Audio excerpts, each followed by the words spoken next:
Assalamualaikum warahmatullahi wabarakatuh. Ketemu lagi dalam acara Bincang Santai Susukan. Dalam acara Gebiar Vaksin SMKN 1 Susukan. Pada hari ini kita sudah kedatangan tamu dari PKM Susukan untuk pelaksanaan vaksin kelas 11. Telah hadir di sini ada Pak Asep Taufik, SPDMM selaku Kepala Sekolah SMKN 1 Susukan. Kemudian ada Dr. Tiara dari PKM dan juga ada Bidan Yuyun dari PKM. Bidan Yayan dari PKM. Ya. Oke, kita ada beberapa pertanyaan ya Pak Rijal. Yeah. Untuk ini situasi di aula sangat ramai sekali dengan anak-anak yang akan vaksin. Ada beberapa pertanyaan yang akan diajukan kepada Pak Asep selaku Kepala Sekolah SMKN 1 Susukan terkait pelaksanaan vaksin hari ini. Silakan Pak Rijal.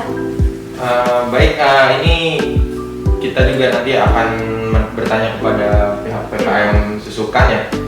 Mudah-mudahan nanti akan ada informasi-informasi yang dapat membantu dari kita, khususnya dari Sekolah Menengah Kejuruan Negeri 1 Susukan dan masyarakat sekitar Kecamatan Susukan tentunya ya. Mungkin langsung saja untuk pertanyaan yang pertama nanti ditujukan ke pihak sekolah, kepada Bapak Asep. Nah, menurut informasi nih Pak, untuk pelaksanaan vaksinasi hari ini itu kan katanya pelaksanaannya gratis ya Pak ya, melibatkan siswa juga. Nah, tanggapan Bapak sebagai Kepala SMK Negeri 1 Susukan ini seperti apa Pak? Ya. Pertama saya sangat terima kasih Pak Rizal terkait dengan pelaksanaan vaksin ini. Tentu kami sangat berterima kasih kepada PKM Susukan yang telah membantu memfasilitasi anak-anak kami agar bisa terlaksana kegiatan ini. Dan ini tanpa harus bayar gitu ya, ini luar biasa bagi kami dan ini tentu mungkin apa yang pasti bahwa kita ini adalah dalam rangka bagi kami adalah untuk akselerasi kegiatan tatap muka. Ya, bisa, walaupun itu bukan menjadi syarat ya. Pak Menteri Pendidikan Budaya mengatakan bahwa di level 3 dan 4 pun boleh dilakukan tatap muka selama semua prasyarat itu terpenuhi. Tapi vaksin itu tidak menjadi prasyarat bagi dibukanya tatap muka untuk anak-anak. Kalau guru wajib ya, guru wajib. Kalau ada guru tidak ada akhirnya tidak vaksin nggak boleh. Tapi untuk anak-anak, dan alhamdulillah kita malah bersyukur sekali nih kalau kita bisa vaksin anak-anak juga. Berarti kan pada saat pelaksanaan KBM nanti kita dengan walaupun tetap ada protokol kesehatan tapi ada rasa percaya diri, mudah-mudahan ini bisa membantu kesehatan kita semua ya tercapai apa yang disebut dengan herd immunity, kira-kira seperti itu. Nah, kalau untuk sasaran vaksinnya sendiri Pak untuk hari ini kan kita melibatkan siswa untuk sasaran vaksinasinya itu. Apakah semua siswa dari kelas 10 sampai kelas 12 atau kelas tertentu aja Pak? Ya. Terkait dengan sasaran ini sebetulnya kita punya siswa ada 1.353.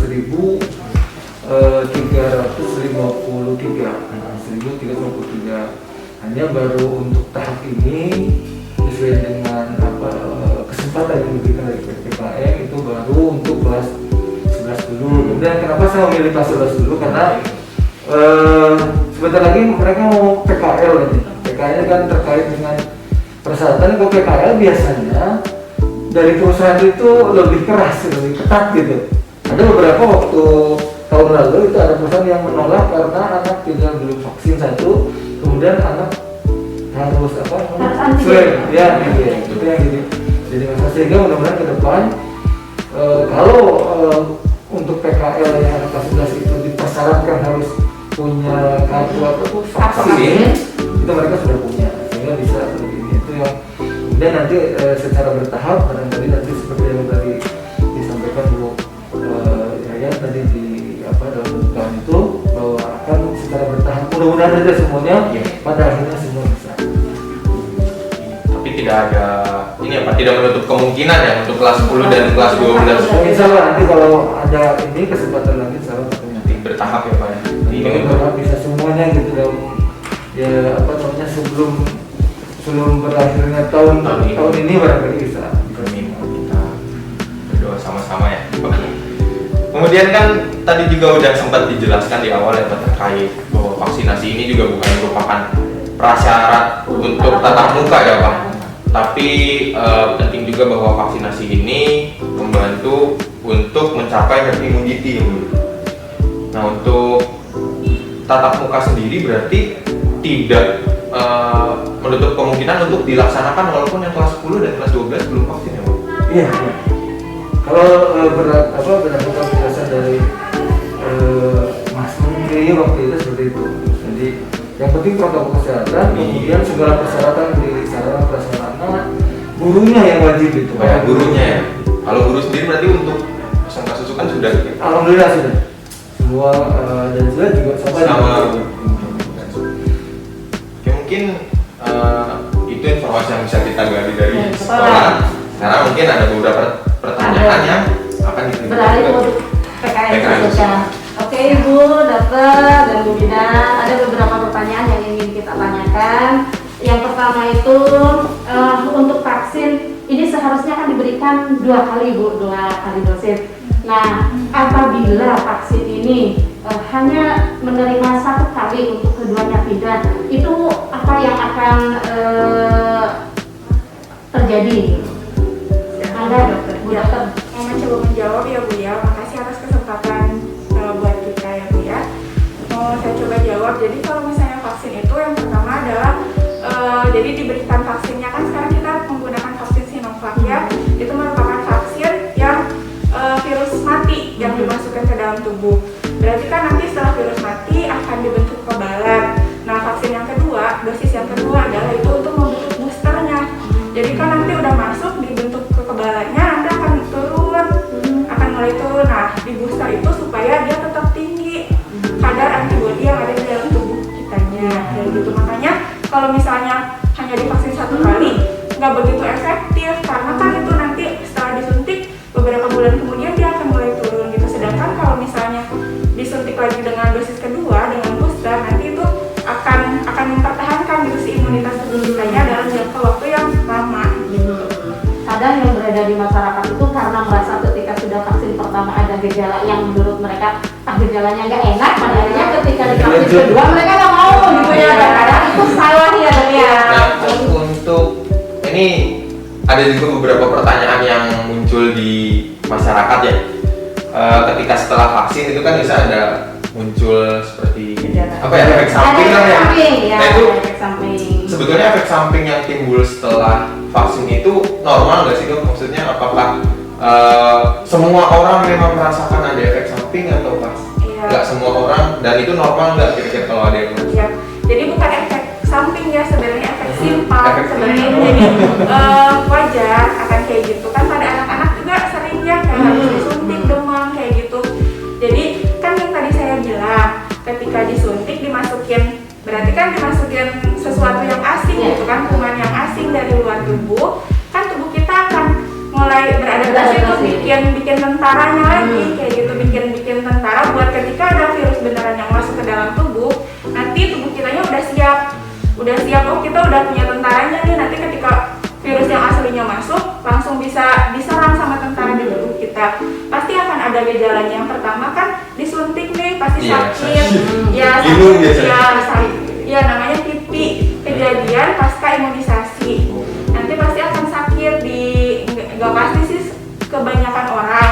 Pasti gejalanya kayak gitu. Setelah kan saya di screening ya, biasanya ketika bertanya apa keluhan yang kemarin setelah yang dirasakan setelah diimunisasi ya, kebanyakan kayak gitu, paling lebih ke sakit di bekas suntikannya aja kayak gitu. Terus yang lainnya apa? Biasanya lemas atau bisa sampai demam kayak gitu juga bisa. Cuman kalau demam sedikit sih, sedikit yang bisa sampai demam kayak gitu. Kebanyakan sih lebih ke sakit atau bengkak di bekas suntikannya aja. Kalau kita merasanya pernah doyan makan banget. Iya, itu sama ngantuk kok. banyak juga yang bilang kayak gitu. Apa mitos atau bukan setelah Apakah memang ada gejala Total. Iya, kalau misalnya kayak mekanismenya gimana jadi lapar jadi ngantuk saya kurang tahu ya. Itu ngantuk kebanyakan sih kalau itu kan pembentukan imunitas tubuh mungkin akan butuh energi yang lebih banyak. Makanya bisa jadi kayak gitu ya. Iya, jadinya lapar terus bisa jadi kayak gitu. Itu satu lagi dok, terkait dengan efek simpang katanya ya. Iya. Ketika terjadi alergi lokal yang berupa kulit kemerahan tuh dok, apakah itu perlu terapi tertentu atau enggak masalah seperti itu? Ya kan yang dibilang reaksi alergi itu ada juga yang alergi lokal kayak kemerahan kayak gitu, atau bisa aja sistemik ya yang sampai kayak apa namanya bentol-bentol seluruh tubuh sampai bengkak sampai saluran nafas kayak gitu kan bisa aja itu reaksi alergi yang sistemik yang seluruh tubuhnya, cuman itu jarang ya yang alergi lokal kayak gitu.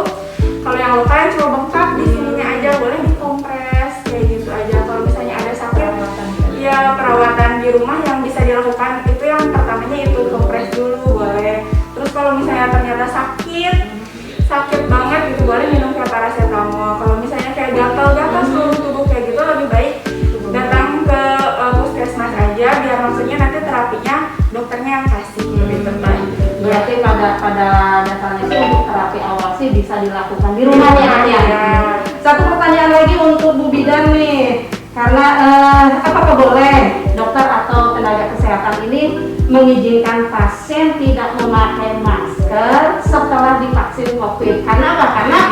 Karena ketika sudah merasa divaksin tuh Bu, kita merasanya kita udah kebal. Pada akhirnya masyarakat itu lalai untuk memakai masker. Seperti itu, nggak Bu Bidan? Seperti yang tadi di sambutan saya ya, bahwa vaksin Sinovac ini efektivitas itunya atau tubuh kita itu 70% nya dok ya, 60-70%, sehingga tetap butuh untuk mencapai biar kita atau mencegah biar kita tidak tertular dari COVID-19 ini, tetap kita harus melakukan protokol kesehatan, salah satunya yaitu memakai masker.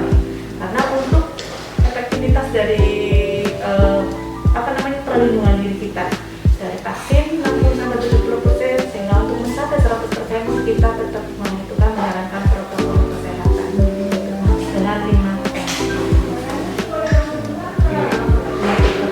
Tetap harus pakai masker. Dan prokesnya. Ini ada pertanyaan juga, mungkin ini bisa mengedukasi masyarakat juga ya terkait untuk Bu Bidan kan biasanya bersinggungan dengan ibu hamil dan ibu menyusui. Untuk ibu-ibu yang sedang hamil atau menyusui, apakah dianjurkan Bu untuk vaksin? Boleh vaksin tidak? Sekarang sudah dari bulan Agustus akhir ya, Agustus akhir pemerintah sudah mencanangkan untuk ibu hamil, karena ibu hamil itu termasuknya masyarakat rentan dalam tanda kutip, sehingga perlu juga divaksinasi. Tapi pelaksanaan vaksinasi untuk ibu hamil tersebut belum bisa di puskesmas, harus di rumah sakit. Sementara ini di kita itu di Kabupaten Cirebon, alhamdulillah sudah ada semacam pemberian vaksinasi pada ibu hamil di rumah sakit Arjuna dan di rumah sakit di kita di puskesmas belum bisa melaksanakan. Dan untuk ibu hamil yang untuk diberikan vaksinasi itu usia kehamilan 13 minggu ke atas. Kalau untuk ibu menyusui juga sama? Kalau ibu menyusui bisa dari dulu itu dari awal pertama kita ada vaksinasi COVID-19 untuk ibu menyusui tidak ada halangan diberikan atau tidak sebagai kontraindikasi dalam pemberian vaksinasi COVID-19 ini. Misalkan untuk ibu menyusui atau ibu hamil ya, misalkan untuk pemberian vaksinasi itu apakah dapat memberikan apa ya ke efek ke bayinya itu seperti apa ya, kekebalan alami gitu? Ya kalau misalnya itu sih kan sekarang baru-baru ini terutama untuk ibu hamil baru sekarang baru diperbolehkan baru bulan kemarin saya. Jadi belum ada penelitiannya kalau misalnya ibu yang habis melahirkan terus gimana anaknya ternyata udah terbentuk antibodi untuk